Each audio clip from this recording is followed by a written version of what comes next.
Meryem, thank you so much for coming. It's honestly been something I've been really looking forward to for the past kind of few months since I emailed you.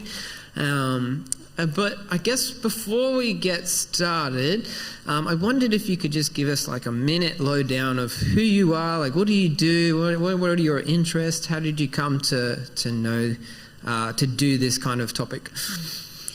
Good evening. Like a lot of people who end up in the helping professions, I probably got into it because of coming from a pretty mixed up family myself, and I wanted to make sense of it. But I also think it was a real call on my heart to really want to be an instrument of care and healing. And in the last 30 plus years, my husband Greg and I have particularly felt called to care for Christian leaders, to pastor pastors. So I'm a psychologist in private practice, and Greg and I work together with a lot of Christian leaders, missionaries, trying to help them have a holistic approach to good health and go the distance. Yeah. You guys were the people that did my psych evaluation, which I had to do to become a pastor at Wynnum Baptist. So that was good. And we're still living off the bribe. Thank you. Yeah. I mustn't be that dodgy. It's good. No, thanks, Meryem. It's awesome. It's good to hear your heart and the heart of our speakers before we get into it all.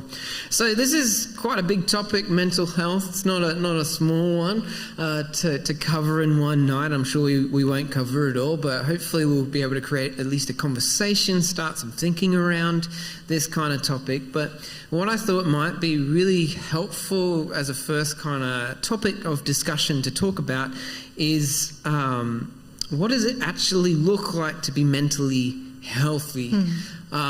Because you hear about mental health, and there's different issues and problems that people have and that kind of thing. But I've always kind of thought, how do you even work out what mentally healthy is? What's the standard that psychologists even go off, or what are we looking for? And I guess to add a little bit to this question is there kind of a spectrum in terms of mental health like there would be with physical health, where you've got, I guess, people that have quite a few health problems, they're not looking after themselves, eat bad food, they don't exercise, so on and so forth. And then you've got kind of the stock standard person who's like neither like super fit on the other end, but they're just reasonably healthy. And then you've got the super fit, really just like looking at their diet all the time, really healthy person. Is there a spectrum in terms of mental health, and how do you know what mentally healthy is, I guess is my question. I really like that question. I think it's a great place to start, because we talk a lot about mental illness, but how do we recognise mental health? What are we supposed to be aiming for? And I like your term spectrum, which I want to address in just a moment, because it says that there can be a range across there. And actually, with that question, it reminds me of how I read once that people who are trained to be counterfeit money detectors, in their training, they spend quite a bit of time looking at different forms through the years that people have tried to put forward some deceptive money, counterfeit money, but they spend most of their time looking at the real thing. They become so acquainted with what it's supposed to look like, the real thing, that if they see even a small distortion, they can pick it up. So I like your question, because you're saying, yes, let's understand mental illness, but first let's go to mental health. What's it supposed to look like? And it's really interesting that quite a few people I've worked with through the years, they've actually had a counterfeit view of what mental health looked like. They thought that mental health meant the absence of ever feeling bad. I feel like that's what a lot of people think. Yes. That's just hence the question. Yes. And so for some people, they think that... actually, I was working with a guy a little while ago who said, I've come to understand that life is not a breakfast morning talk show. And I said, what do you mean by that? And he said, every time I put on the radio in the morning and I listen to those breakfast talk show people, they're always trying to outdo each other, trying to be who's the most jolly and happy and funny. And he thought, life is not like a breakfast morning show, you know. And mental health is not like a breakfast morning show. To have good mental health does not mean the absence of ever feeling bad. So when you talk about spectrum, I brought along this really fancy prop. This is good. If you wouldn't mind holding my Sure. end. Thanks for that. Thank you. So let's imagine that where Matt is, that's a person who is characterised by mental health. Wellness is down there. And then as we move more towards the line towards me, we're getting away from wellness to poor mental health. And then this end here of the spectrum I'm holding on to would be a person who is mainly characterised by mental illness. So let's look at that. So at your end, Matt, mental health means that you can have a range of emotions. So it's not the absence of bad feelings and always feeling happy and high and fulfilled. That you can have really good mental health and still sometimes be sad, sometimes be lonely, sometimes be bored, experience stress, experience worry, experience rejection, experience guilt. That does not mean you are suffering mental illness. In fact, mental health is characterised by what we call emotional agility. You actually can move through a whole range of emotions, hopefully the ones that are right for that moment, like gears in a car.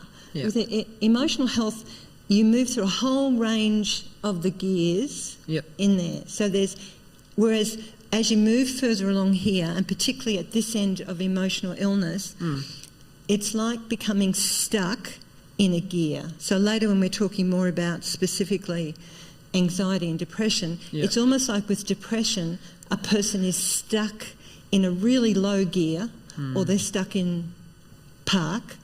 And someone who's suffering from an anxiety disorder, it's like they're stuck in a revved up, like, overdrive. Whereas mental health means you experience a wide range of emotions, but you can move through them, you can name them, you can express them, and you can address them. That's one part of mental health down there. Also, usually mental health is characterised by being able to do the things that help you function day to day. So usually with mental illness down this end here, their mental illness actually gets in the way of them functioning well during the day. It's being able to relate, so to connect in healthy ways. That's another sign of mental wellness. And I like that word. Good mental thinking wellness. also, and as opposed to stinking, what we call stinking thinking. So mental wellness is when we're supposed to have 50 to 70,000 thoughts a day. That's how busy and noisy it is up here. With mental wellness, it doesn't mean that all of those 50 to 70,000 are spot on true. No, we can have some really weird, wacky stuff happening no matter where we are on the spectrum. But wellness, mental wellness means I more easily can recognise when, that's off. And I can generate usually a couple of scenarios. For example, if something goes wrong, rather than automatically going into catastrophe mode, I can actually say, well, it might be because of this, it might be because of that. So I can generate a few possible reasons for something. So there's, again, that mental agility, just like that emotional agility. It's a bit like catching yourself out before you even are kind of going forward. You're like, oh, hang on, like, maybe this is why it's happening, that kind of thing. Yes. And we even call that naming and taming. You can name what's going through your head or going through your heart, rather than being just overcome by and controlled by it. So that's wellness, and then as we move along the line, there's less and less degrees of some of those. And then up to here, mental illness. But in mental illness, a person can still do all those things I said about the feeling and the doing and the thinking and relating. if their mental illness is being well treated, well cared for. Yeah, okay. That's really, really cool. Is there a sense, like this is kind of just a little bit of a follow-up question on this spectrum, but Yes. do you think you would kind of go a little bit back and forth with, okay, say for instance you hit a new moment in life where Yes. you've hit something really hard and you might be feeling certain different things and you're not actually, you've never learnt how to change gears in a sense. So you might kind of keep going back and forth, like is it okay to kind of go a little bit back and forth on this spectrum? You don't always have to be up here. Yes. Yeah. And in fact, that might be another myth that I land on this place of mental health and I stay locked in there forever. We can move backwards and forwards. And something as simple as sleep can be one of the main determinants of where I am on this spectrum. Wow. You could have a whole lot of good things in your life. You could be starting something new and exciting. Yeah. But if you're not sleeping well, and I'm going to really hammer this tonight, sleep is the most important ingredient for good mental health. Sleep is when it's like the dishwasher for the mind. Wow. It gets rid of like all the that. grime. Yeah. Yes. And people who actually could be up your end of mental wellness, but are hovering more in this middle zone, maybe a poorer mental health. They're not in mental illness, but they might be poorer mental health. Often you can find that, just using your term for this series, way of life, they might have fallen into a way of lifestyle that actually means that their mental health suffers because they're not injecting into their lifestyle some of the ingredients like sleep that actually sustain good mental health. Yeah, okay. Would that kind of go across to how you eat, what you bring your time in toward, like what your way of life is, to kind of pick up on it? It's a lot of things contribute to your mental health. That's really, really cool. I like that because I think I've been caught out by this in the past, is that when you actually do hit something that's really hard and you're like, oh no, I'm really struggling, or I'm worrying, or something like that, and we'll go into this in a bit. I have some questions around it. But it's really cool to know that sometimes that's okay. Like you haven't actually met this before, and it's about navigating that, and you're not like less of a human being if you start kind of fluctuating back and forth. You don't have to be up here at the perfect. So that's really cool. So think of a bandwidth then, a bandwidth of wellness, and you can move backwards and forwards within that. And when new things come along in your life, we all can get a little bit wobbly. But that's good, because if we're not getting a bit wobbly, that means we've created this comfortably numb little zone, and we're not being challenged and stepping out. Probably not growing is what comes to mind. Because often growth comes through hard times, which is what I wanted to pick up on. I wanted to kind of go into anxiety a little bit, the topic of anxiety, because it's massive. I see a lot of problems with it in our society particularly. So I wanted to kind of see what is clinical anxiety, and is there such a thing as a healthy amount of anxiety? That's a great question. This still? Well, actually, just we'll keep keep this it. perspective, No because problems. let's say at your end is a healthy degree of anxiety, and then moving along the spectrum to me, this is clinical anxiety. This is an anxiety disorder at this end, and there's a world of difference between there, and it's messy because we often talk in our society about being anxious, and in Scripture we see those words, don't be anxious about anything. And sometimes we can think that people who are up this end of the spectrum, at the actual anxiety disorder end of the spectrum, if they would just obey those words that Jesus said or that we find in Scripture more, then they wouldn't be anxious. An anxiety disorder is completely different from having anxious and worrying thoughts. So let's think about that. If down your end, and we're saying that's where good mental health is, wellness, you can still worry, you can still have some anxious thoughts, you can still be stressed. And I hope you do have those, because if you're not, that means that your life has become this little numb little cocoon. I think they say that psychopaths don't ever experience anxiety. So you don't want to pass that test. Certain levels, okay. Yes, certainly.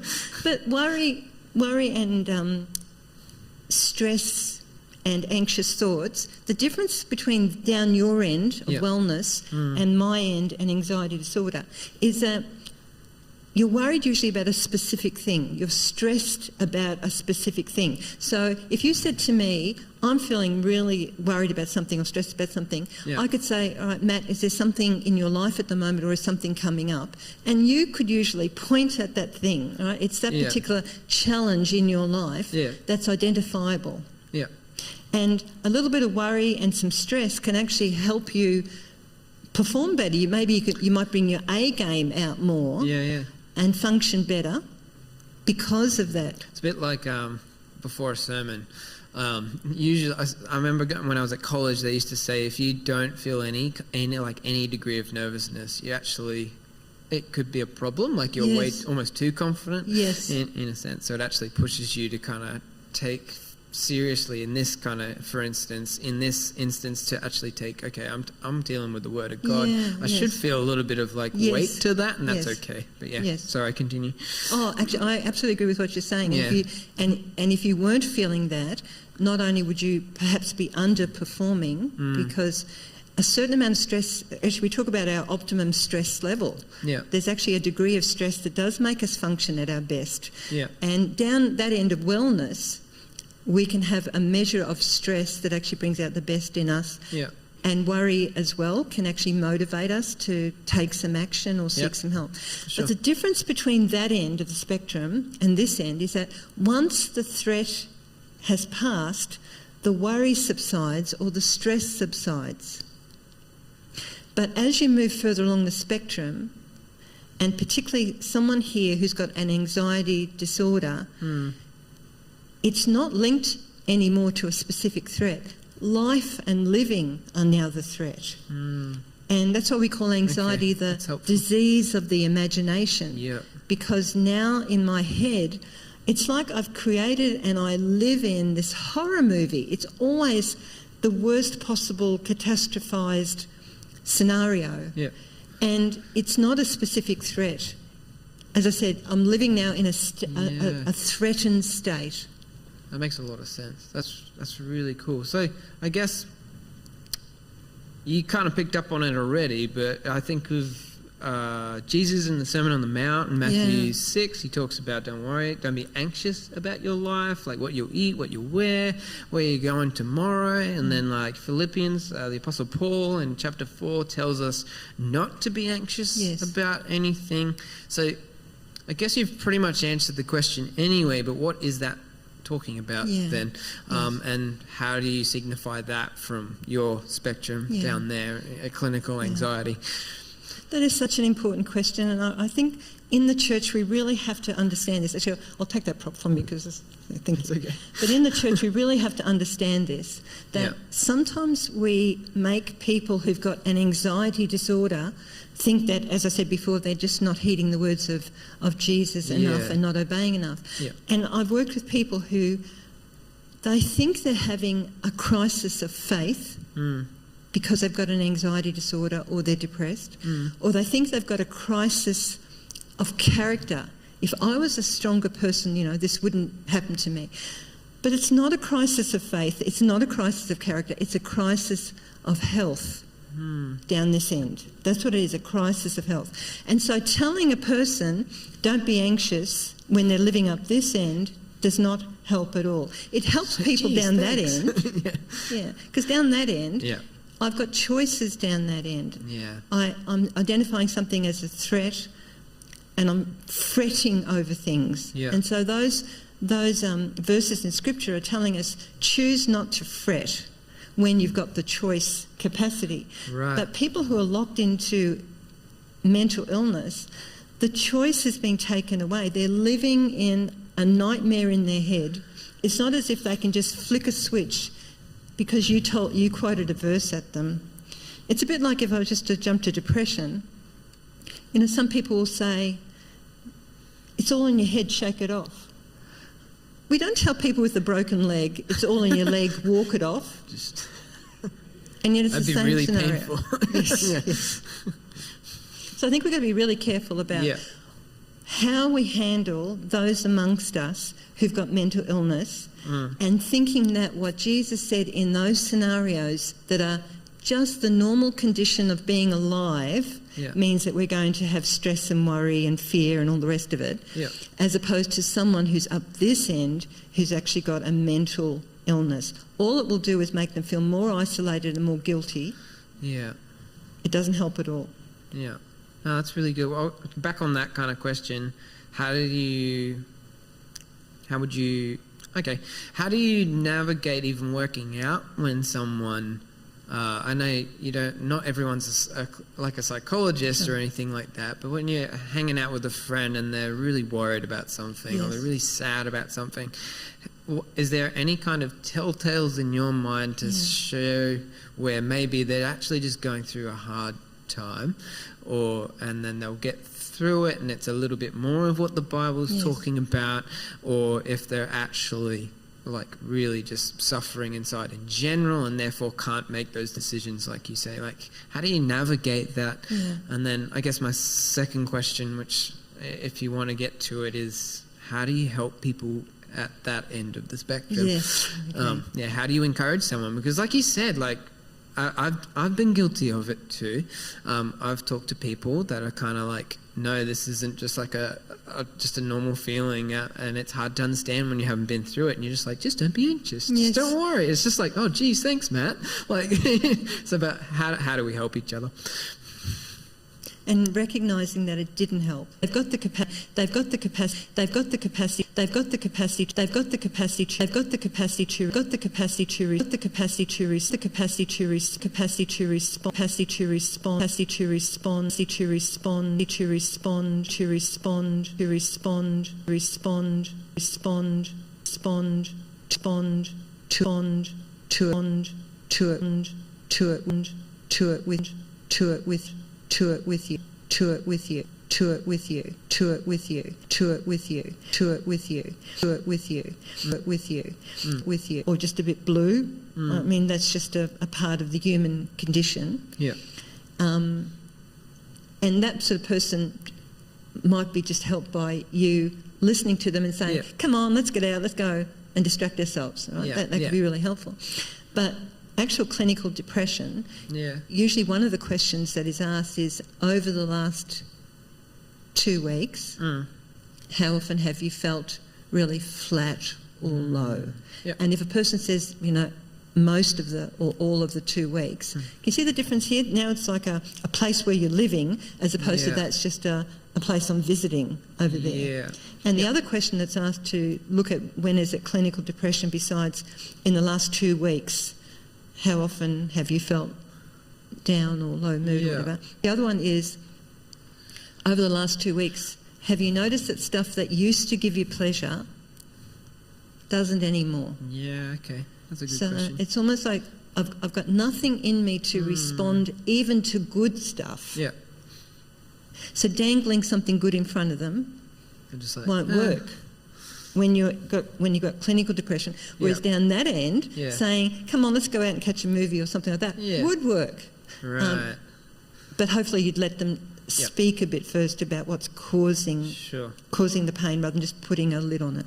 Yeah, no, that's really good. I think that's so helpful, because I guess to back on it, it's not really a question, but what I've seen is there's kind of two spectrums when I see people in terms of mental health and their opinions of it in general, and seeing someone as that it's almost as if, no, you just kind of need to get over it. There's no such thing as mental health. That's an extreme. And then there's people that are like, oh, at every turn, this is the other extreme. I'm not saying everyone's like it, but the other extreme is that it's just like at every small little thing of where you're feeling depressed or anxious about something or whatever, you need to see someone. Yes. And I think that's what both spectrums are a little bit concerned of each other about, if that makes sense. Whereas I think it's really cool to work out even for yourself a little bit, or as a friend to someone, because it is very real for people, and it's very easy to see when you meet people that are really struggling. Yes. It's good in my mind what you're saying, to kind of navigate it. It's just like, are you living this all the time, or is this just actually just a bit of a hard time, and you just need some support around you, that kind of thing. So I think it takes away the stigma of it as well. It's like you can actually seek help if you're struggling a lot of the time. Like, you know what I mean? And when I've reflected on that, about struggling a lot of the time, I've looked at, there's a passage in Galatians 6 where it seems like Paul is saying something contradictory. He says, bear one another's burdens, and then a few verses down it says, and everyone is to carry their own load. And you're thinking, how do they fit together? But when you look at the original language, where it says, bear one another's burdens, the word for burden is like this big boulder, this big rock. And if someone's carrying something really, really heavy, like a big boulder or rock, bear one another's burdens. And I think that's talking about this end of the spectrum over here. Yeah. But the other word says everyone is to carry their own load. In the original language, it's like a word for like your backpack. Yeah. Like, just carry your day's hassles. Everyone else is carrying their day's hassles too. Carry your own. Now, the trouble with mental health and mental illness is that there are some people who want us to help them carry their backpack, and there are some people who have been carrying a boulder and they won't let you help them. Yeah. Either because they've got this counterfeit view of what wellness looks like, or mental health, or being joyful in the Lord, or something is, and they won't let you help them when they're carrying a boulder and being crushed by it. And yet, as I said before, there are some people who expect help with their backpack. Yeah, that's a really good analogy. I like that. That's really good. That's really helpful. I'm really enjoying this. I wanted to kind of switch to the other topic. We've talked a little bit on, just touched on anxiety a bit, but depression. Like I said before, it's hard. What I've experienced myself, or when I've talked to other people that haven't gone through depression, it's hard to know exactly what they're feeling because you've never been through it. So I wondered if you could explain what depression is and what someone who has it might be going through to the best of your ability, just to help people understand each other. Yes. Yeah. And for people who don't know what it would feel like, that's great, because people who've been to clinical depression would not wish it on their worst enemy, because it's a loss of hope.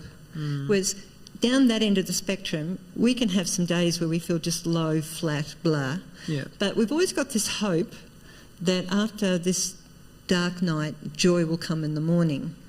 But with clinical depression, it's like I can't even believe in the morning anymore. And it's like the spark plugs in the brain, there's all this grime coating them. So rather than firing off and being able to say, we can move forward, it's like a flatness, a stuckness that occurs. And there's 3 layers of negative feeling and thinking that come with depression. A negativity about myself, especially if I think I've failed Jesus, failed others by being depressed. I feel negative about myself. I feel negative about my immediate circumstances, and I feel really stuck. It's not going to get any better. But I feel negative about the future too. I feel like it's never going to get any better either. So there's this dark cloud inside me, immediately around me, and into the future. Yeah. And it's like being lost in a dark place and not knowing if I'll get out, how to get out. Yeah. And there's usually a guilt that comes with it too. Really strong emotions. And depression usually is about the backwards. Usually it regrets.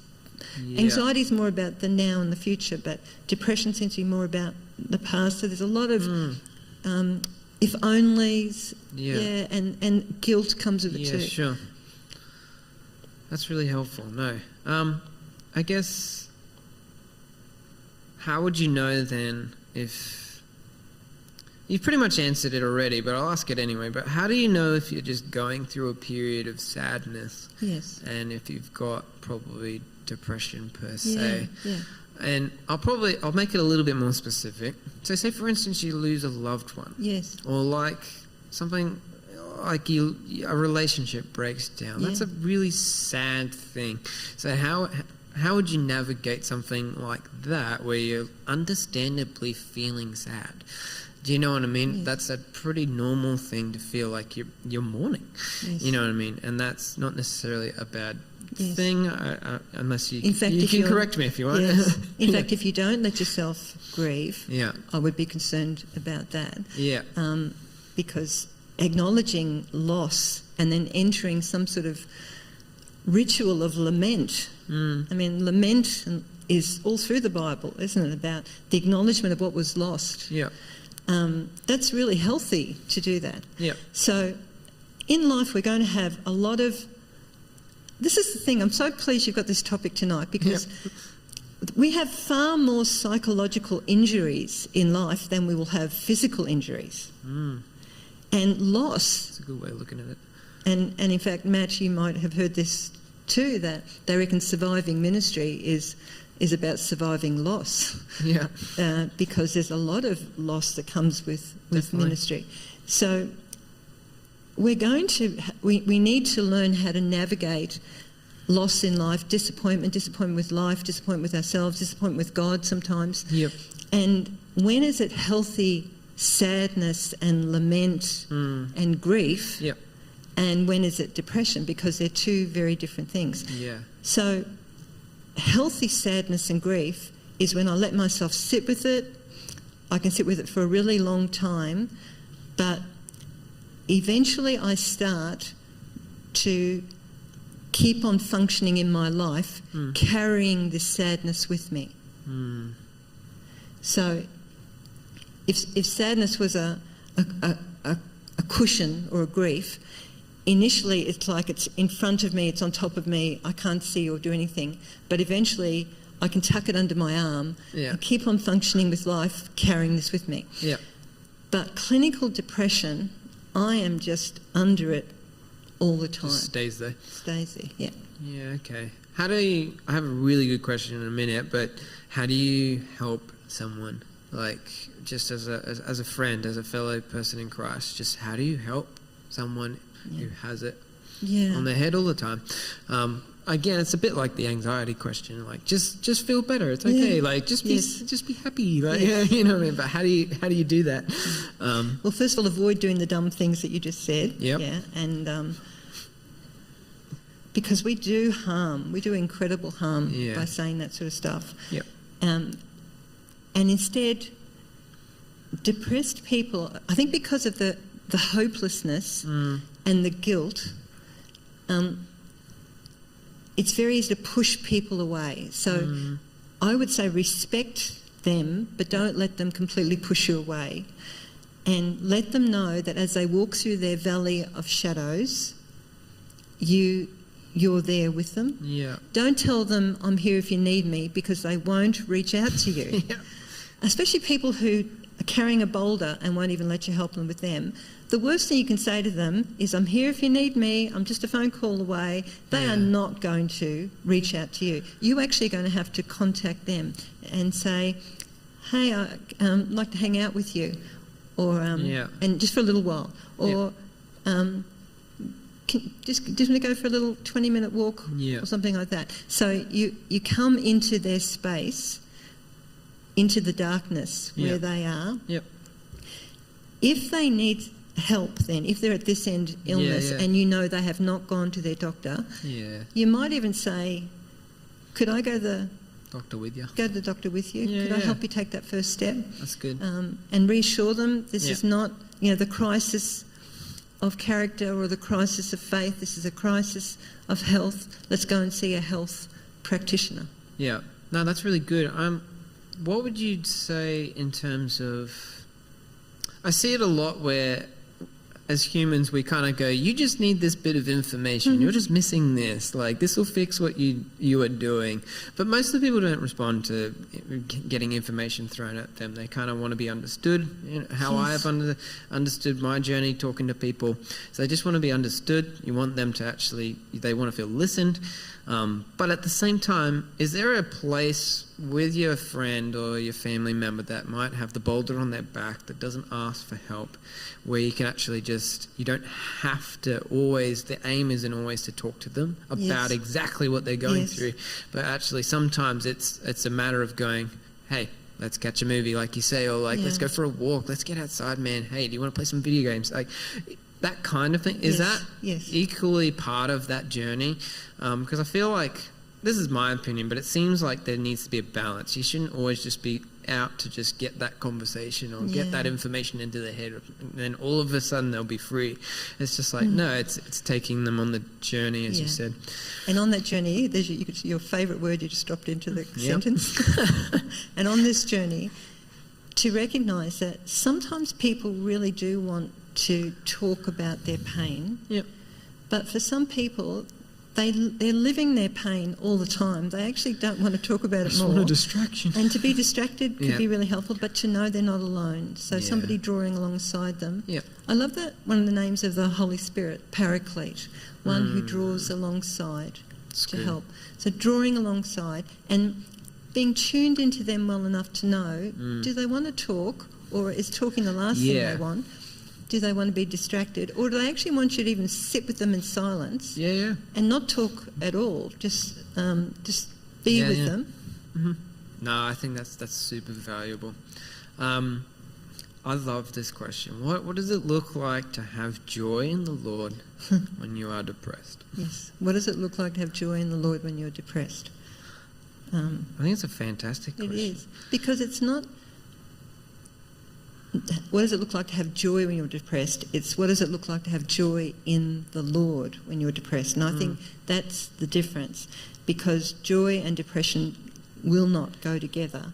But joy in the Lord, I think in that word joy, it's about more of a hope that God is with me. In fact, that's a really interesting point. Some research has been done into, does it make much difference to believe in God when you've got mental illness? And what the research is finding is that believing in God doesn't help, but believing in a God who cares makes an enormous difference. So joy in the Lord is reminding myself that God is with me. I think it's the God who is with me in the valley of shadows. Yea, though I walk through the valley of shadows, I fear no evil, because you are with me. I think joy in the Lord, in the context of depression, is not that I'm going to flick a switch and suddenly be happy clappy. I won't be. But even in the midst of this valley of shadows, it's knowing that God is with me even in this. And that's why it's so important to not let people with clinical depression think that this is a faith crisis. Not relying on God enough. Not relying on God enough, because then they'll think that God's abandoned me in this valley of shadows, that God's not with me because God's so disappointed in me. But if you say, no, actually God is with you in the midst of it. And if we remind people too, how many people in Scripture, Elijah said, put me to death right now. When you think about sadness of Job, even Jesus in the Isaiah passage, a man of sorrows, acquainted with grief, that Jesus understands sorrow and grief and is with us in the midst of it. So I think the joy is nuanced. It's not that I'm going to be happy clappy, but it's almost like in you is my home, my peace. It's like an anchoring. And the hope, because depression is a hopeless state, and constantly having hope. In Hebrews it talks about hope being an anchor for the soul. Hope that God is with you in this, and even it's interesting. I walk through the valley of shadows. I don't stay there. I'm going to be walking through it. I'm going to get through this. And you're not going around it either. Yes. No, that's really good. I think, put me down if I'm wrong, but there's a sense in which a common phrase that probably Christians use is just like, you just need to lean on the Lord. You need to just rely on the Lord and He'll give you everything you need. And whilst that's, in my mind, fairly true, He does provide. We are told to ask. We're told to pray. We're told to make Him the treasure of our heart, and we're told to do these things, and that's a beautiful anchor to the soul, and it's an amazing kind of source of life. But is there is there a place then for a more holistic view where it's like, actually, I can be leaning on the Lord, but I can still go see a psychologist. I can still be leaning on the Lord and, dare I say, take medication. I know that's a big, topic, but people do take it and that kind of thing, where I can rely on the Lord, but still talk to someone else. How do you navigate leaning on the Lord, but actually getting the help that God's probably given through people and medication? Yes. Well, this is another place where I reckon the counterfeit can happen, because I've always found it really interesting, and this came to a head for me last year when I heard about some people in the United States who in their churches were saying to people, if you really are leaning on the Lord and trusting the Lord, don't wear a mask. So wearing a mask became a sign of whether you believe or not. And I thought, okay, do those people have house insurance? Do they have insurance on their car? It makes me actually really angry that people will say just lean on the Lord and then go home and pay their house insurance, their life insurance, their car insurance, their health insurance. How is that not leaning on the Lord then? So I'll still take Panadol with a headache. Yes, yes. So leaning on the Lord is that ultimately we know that God is the source of all light and life, but God's mercy means that God provides what we need on the journey.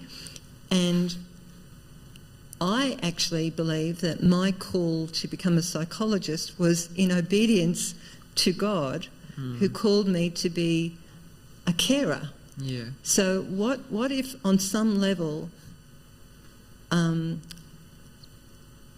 God allowing in all the studies that have been done about neuroscience and how the mind works and about mental illness, what if that's another aspect of God's love for us, that God made sure that how the mind works and people who study it and want to serve in that area is another part of God's goodness.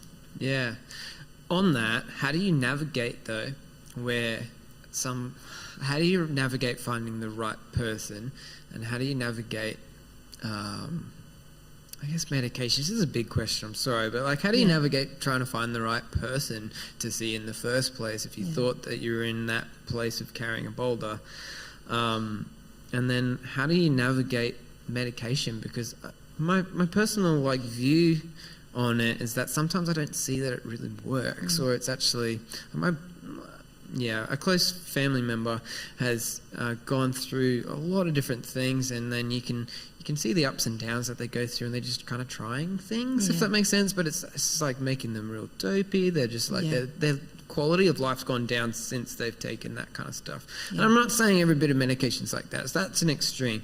But what I'm after is how do you work out getting the good extreme, where actually that's really helpful, where seeing a psychologist is helpful, or a counsellor, where taking medication is helpful. How do you navigate that? In terms of finding the right person, that's hard now, because since COVID, a lot of counsellors and therapists have closed their books. Everyone's really full. So how do you find someone? That's really hard. But I think starting with your GP, who would they recommend, or a friend who's already accessing someone, starting with them is really helpful. On the issue of medication, I think years ago people used to just turn to it as the happy pill, the quick fix. And it doesn't work that way, because then all the person has done is kind of numb themselves from the reality of their life, rather than learning how to be a grown-up in a grown-up world and how to navigate that world. People who have to be on medication, it's the people who actually, no matter how much you work with them about strategies, they are so stuck that they can't open the toolbox and get the tool out. And they need the medication to actually bring them up to a level where, rather than them fighting the anxiety or the depression, the medication is fighting the anxiety and depression, and they've now got the energy to access the toolbox. But with people who are not in extreme anxiety or clinical depression, people who've got more over here in the spectrum, there are some people who would say their way of lifestyle makes an enormous difference. So when I said before about sleep, when I did a lot of research a few years ago about if this was like a cliff and down there are the rocks of depression and anxiety, how can I live a life where I'm living 5 metres back from the edge of the cliff rather than wandering along the edge there? And all the research about what the safety rail is comes down to 5 things. Sleep. That's so important, especially sleep between 10 p.m. and 3 a.m. You get more bang for your buck if you sleep in those hours. That's why nocturnal people, and that's why I get very concerned for youth and young adults who get into this nocturnal cycle of they stay up late gaming and then they sleep in the morning. Even that rhythm works against mental health. Good mental health is actually getting as much sleep before midnight, the hours before midnight, say from 9 or 10 to midnight. Really, really helpful for the dishwasher cleaning the brain. So sleep is one. Nutrition, particularly protein. Protein is really good for the brain. So if any meal of the day, throw in some nuts, chicken's really good for the brain, yogurt, eggs, fish, cheese. Protein is really good for the brain. Exercise. Exercise is really, really important for depressed and anxious people.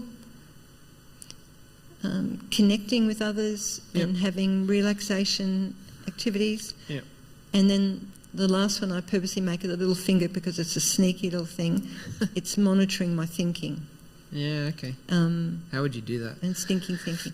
Well, I think knowing what good thinking looks like is helpful. Like last year, a lot of research was done about why was it that some people particularly were affected by COVID more than others.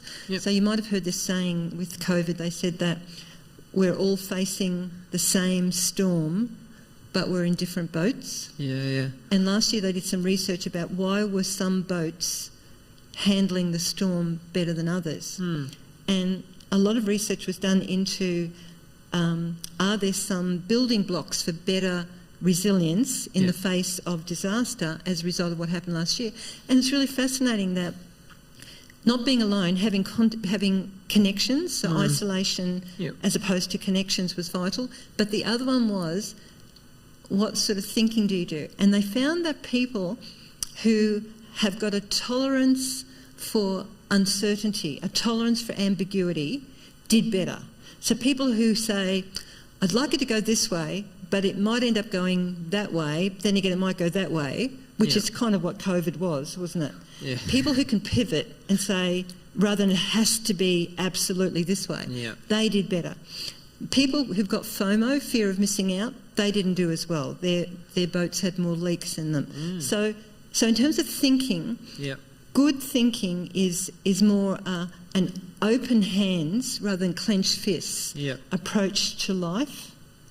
It's saying I would prefer it to go that way rather than it must go that way.